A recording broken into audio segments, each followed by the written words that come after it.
Joining me in Edgar Street, Mark Richards for Hereford. That was an immensely frustrating afternoon, I think, for supporters. What was it like for you? Ditto. Yeah, really frustrating to end the season like that. Really flat. I thought it was a really flat game, flat performance.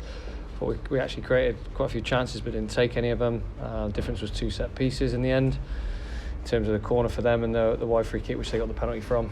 So it's a really disappointing way to end the season. Because Boston didn't create very much and yet have gone home quite comfortable in the end with a 2-0 win. Yeah, it's just we've created chances and we haven't done what we have been doing in sort of over the last sort of 25-30 games in terms of putting in the performance levels that allows us to play on the front foot. And I just had shaking the boys in there, really, just kind of saying how everything we wanted to do today we haven't done, and it's frustrating because it's been tough, but they've over a longer period of time they've done consistently quite well, and it's just this last few where we haven't really been able. Are you conscious of the difference between the away form and the home form in terms of entertainment? It's all right picking points up away from home and securing status. Supporters will give you immense credit for that, but they want to be entertained at home. Yeah, no, and we want to entertain them as well. And to be honest, that was a lot of the conversation and the prep going in today was we wanted to put on a performance to, and be really on the front foot and proactive to try and entertain. It was difficult conditions today. The swirling wind was awful, but look, no excuses. We weren't good enough today, simple as. And I'm really disappointed at the moment. How surprised were you that some of the players that obviously you've not entered contract talks with didn't necessarily put a shift in? I don't think that comes into play at all.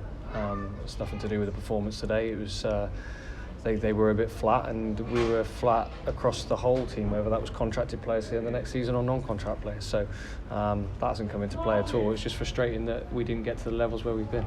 But wouldn't that play a part in your mind about offering contracts? Oh, in terms of the performance today, look, it's something that you do over a long period of time, really, and seeing as much as you possibly can. But yeah, to be honest, at the moment it's pretty raw, and I'm just thinking, look, we've got a bit of work to do, or maybe more work than what we thought in the off season. So, we know that we need to, put a squad together that can compete at the top end of this league, and at the moment, on today's showing, we won't. So we need to ensure that we've got a squad that can compete in that sort of top 10.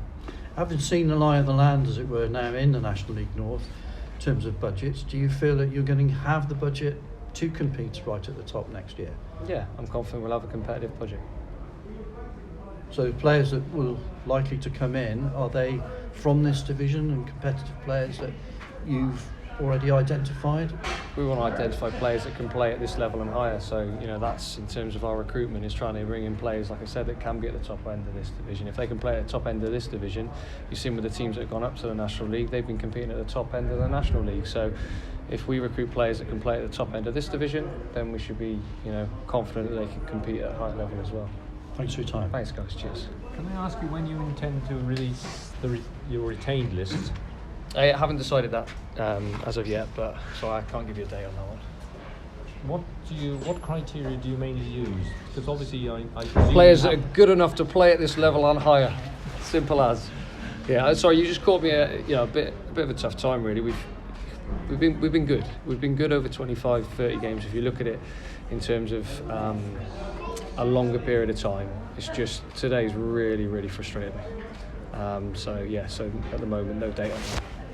And can I ask you one other thing? You took Elliot Richards off. So let me just explain there. So 3 enforced, all injuries. Right. So you guys put, exactly, no. And you wouldn't. So Simo and Jack injured at half time. Elliot was struggling to carry on, and he tried to carry on. And I thought he was our best player today. I thought he was our best player at Altrincham as well. Again, an enforced change. So probably really important to put out there that it was not I didn't think he was playing well. I thought he was our best player. And I agreed. I was clapping when he got the man of the match award because he thoroughly deserved it. I just wish he could have stayed on the pitch. But it was also then, at this stage of the season, do I risk him tearing his hamstring and then him being out for 3 months? So that's probably important to come across and say that they were all 3 enforced changes today.